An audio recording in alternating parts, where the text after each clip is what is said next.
Welcome back, Forex fans. It's Rob here with episode 2 of my Let's Review Zephon. And what I did in the first episode was kind of go over some of the basic stuff that does and does not work for Zephon. And I ended the episode with basically saying that the game is great, right? And I will stand by that. I think the game is very good. I think that for a combat-centric Forex game, that it has taken the formula and really added to it by adding some diplomacy and doing so in a way that's flavorful and exciting and really adds to the genre, in my opinion. And with that said, I also discussed some of the things that bothered me, right? So I did say that the various technology paths only really amounting to 3 true different playthroughs with the technology tree was a little bit disappointing, and that the leaders felt a little less asymmetric than I'd like. However, I forgot to mention that the leaders do have their own unique quest line. So each of the leaders that you choose will eventually get a quest pop up that's unique to that leader. And I appreciate that. And I think that that is definitely a step in the right direction with asymmetry. And if you haven't already listened to our podcast interview with the developers of Zephon Proxy Studios, you should, because they did detail some of the things that they were excited about making and doing for this game, including natural wonders and stuff like that, and adding units, maybe even adding. I don't want to say that they said this, but they definitely would like to add units that are unique to each leader, and so on and so forth. So their desire to add some asymmetry is certainly there, and depending on sales, that will kind of I guess determine whether or not that gets seen to fruition. So with that, I wanted to kind of discuss a little bit more. So we're going to keep playing this. Let's go ahead and disable tips. And we'll come over with here. So there was discussion too, that there was a comment that mentioned that you can actually learn about the accuracy rating from the compendium about with rifles. So let's go into this. Weapons, if you go into assault rifle, it talks about accuracy. So here's accuracy. Each point of accuracy increases the hit chance by approximately 83%. So I guess I don't really understand, so it's a 50% hit chance. So I guess that means that if all of your hits hit, your damage is higher, of course, and if not, then... So yeah, that's basically what I expected, is that it affects damage, but the fact that I have to kind of go through it the backwards way here is a little bit silly. But I understand. That's just a very minor quibble in a very large game. There was also some concern that was mentioned about the asymmetry of the game. Now, I'm not saying there's not asymmetry here, so I will say this, right? I want to go ahead and address that. The asymmetry that's on order here is actually better than most Forex games. So if you're concerned about asymmetry and you say that Civilization is a good game, this game has more asymmetry than Civilization, 100%, right? Because each of the units each of the technology paths that you can choose have very different units, very different strengths, and the leaders each have unique actions and unique skills that are much more unique than a Civilization unit or leader, or a Civilization in Civilization. And so I want to address that. The asymmetry is definitely stronger here than in your average Civilization game. So don't let the fact that I wanted more asymmetry deter you from thinking this game has the asymmetry you might be looking for. So, and in saying that, I was only being critical of the asymmetry because I feel like that will help replayability, considering there all are only 3 technology paths, and that the leaders aren't adding huge bonuses or huge changes to the gameplay itself, but they are adding enough, right? Like I said, this Words of the Prophet thing, this is a unique action by the Untold Prophet, the leader that I'm playing as now, and that is not something I can use with any other leader. And there's not even a skill that's like that. So the asymmetry is there. I want to address that because it's there. It's just that I'd like to see it taken a step further. And I think the step further would have been having each of the leaders having a unique unit that might solely focus on its particular affinity. So ready for the hunt. in this case, like if you had a voice unit for the Untold Prophet, maybe a prophet itself, like maybe the prophet itself, maybe each of the leaders can actually appear as a hero. I think that would be really cool. And or you know, if and maybe that's actually a good idea.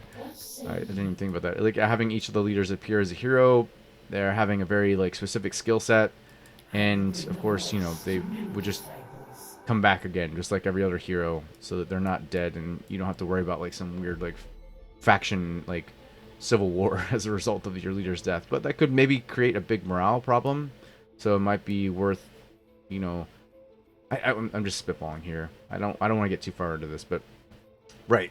What I'm saying is that having some unique units to each of the leaders would be great, and maybe even having the leaders appear as units would be cool too. In fact, I really like the idea the more I'm thinking about it. So, anyway, the game I think itself is really great, right? I think the pacing of the game is fantastic. The thing about the pacing is that there's almost always something going on, right? There's a few turns here and there at the beginning of the game where you're not doing much. Maybe you're like you saw me earlier in this series. There were a couple turns where I was pulling my units back to make sure they didn't die. And well, let's see if we can take these guys out. Oh, I might get crushed here. But you know, for the most part though, like each of your turns there's something going on, there's combat going on, there's movement going on, there is exploration going on, there's just a lot of things. And I really appreciate that because it just feels like there's no dead turns. There's a few dead turns in the beginning as you start to build things up, but beyond that, once the things start going, in fact, sometimes it's just so chaotic that it might be a bit hard to understand what's going on. So that might be the only complaint I have about that with regards to pacing. So I've used Meat Harvest, which increases my growth population speed, and my population growth speed, whatever, maybe I screwed that up, but that's an active skill that I was able to use because of the tree that I've got here. So the flesh tree right here, I can use that now to create an increase in population. So, right, so beyond that, I think that my main complaints have been addressed.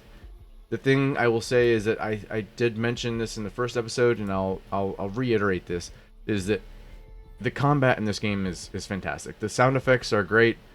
The vast majority of the voice work is really good. There's some things I don't like, but the combat is just really great. It's really fun to use the various units, use their strengths and weaknesses, and just understanding them as you get better at the game to utilize the units to the best degree you can.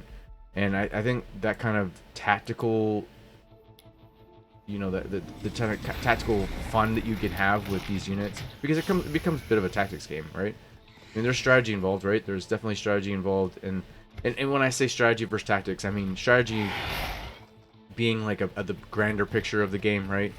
The need to build out your cities correctly, the need to maneuver yourself through the technology path in an efficient way.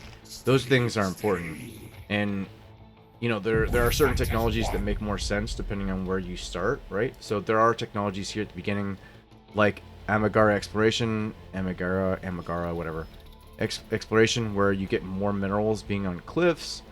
There are also, you know, additional energy in Arctic and swamp terrain. And if you know your terrain well enough, you'll know when to pick up those technologies, right? And I have a cliff. I didn't realize I had a cliff. So, and of course that doesn't look like a cliff, but I guess it is. Yeah, a bit of a cliff. So, you know, having the Amagara exploration for that particular area right there would be great, right? I'd get more minerals on that particular cliff area, that cliff tile. So, right, so the strategy being that understanding of the grander picture of this game, and then the tactics of this game being the understanding of how your units work in unison to, you know, be the most effective, right? Using the various tactics of, you know, utilizing your dragoons in a melee purpose and using them to cover distance quickly, and then knowing also that the Whisperer of Gadroth here, you know, can pump out some of these afflicted units, and kind of like swarm them with melee units, right? Those are the kind of things that you start to get really good at. You start to understand better. So this is, I'm gonna use that unit to kind of attack from distance here. And it's those kind of tactics that really start to shine through the more units you get and the more you play the game through. So yeah, the balance of strategy versus tactics in this game is fantastic. I really appreciate the combat system here in this game. I love most of the units in this game. And you know, the other thing that I'm going to address from the comments in the last episode was, well, first of all, the map's ugly. Well, yeah, okay. So this is a post-apocalyptic Earth. The Earth has been completely annihilated by a war between robots and Zephon and aliens, which are the Anchorite. And of course, that means that the landscape looks pretty rough. I think it looks really good for what it is. I think that, you know, it's not all brown and grays. You get a lot of snowy terrain. You'll get grass terrain. You'll get this algae brush terrain. You get mountains. There's a lot of variety actually to it, you know. And I would like to see more variety, of course. I'd love to see more variety. Maybe as expansions come, you can start to see the Earth start to regenerate and more lush terrain and stuff like that comes through. But I think the map itself looks great for what it's supposed to be. It's supposed to represent a post-apocalyptic Earth, a war-torn, destroyed Earth, and I think it does that very well. And I think it's colorful enough, and it doesn't feel like it's all one even shade, right? Like there's some greens here, there's whites, there's purples, you know, to address that one person, because that one person said that the maps were ugly as hell. That's their comment, and I think that that's an unfair statement, honestly. I think the map actually looks really good, and I like the way it looks, and I like the variety of terrain that you'll find. I mean, you've got forest down here, you got some grass down here, swamp, rocks, right? Like you come over here, you got some desert coastline, you know. And I think that personally, I think it looks great. In fact, I don't even think this is snow. This is all desert. But there is snowy areas, there's snowy terrain, you know, and I appreciate the variety of terrain that's on display in this game. So, and I think that's it. I think that's the only things that I saw that were maybe unjustly negative.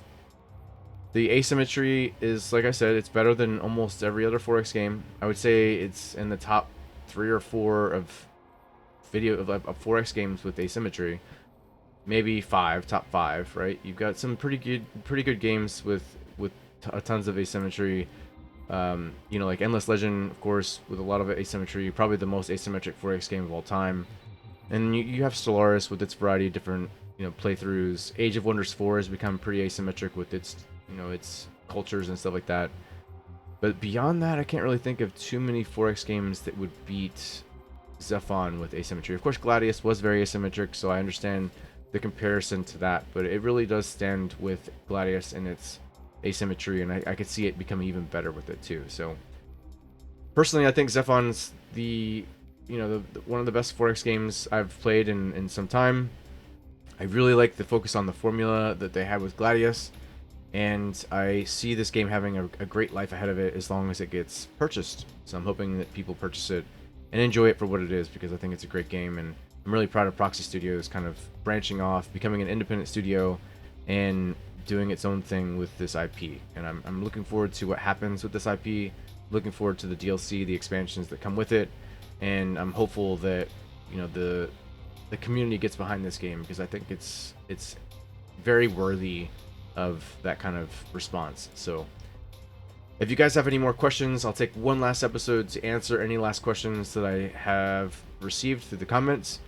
And like I said in episode 0, so I did record an episode 0 after my episode 1, because I wanted to address the fact that I didn't give a baseline gameplay explanation of the game itself, Zephon.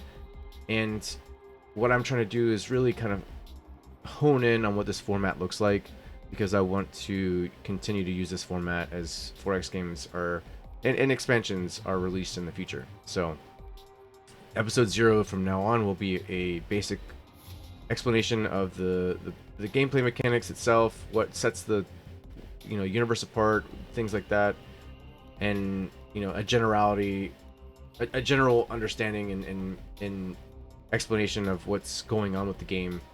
And then as we progress through the various episodes after that, it's more of a critique on the game itself. And also an opportunity to answer questions that might present themselves through the comments and stuff like that. So yeah, I'm just trying to really hone in on this format. I'm gonna figure it out, I promise, but hopefully you guys have been enjoying it. And the first episode was well received, so I'm really appreciative of that. So thanks again, guys. Welcome to Zephon. Hopefully you guys have enjoyed yourselves, and maybe you're out there playing it already. And if you haven't, please by all means ask any questions you might have before pulling the trigger. I think that the majority of people who enjoy 4X games and turn-based strategy games will really enjoy Zephon.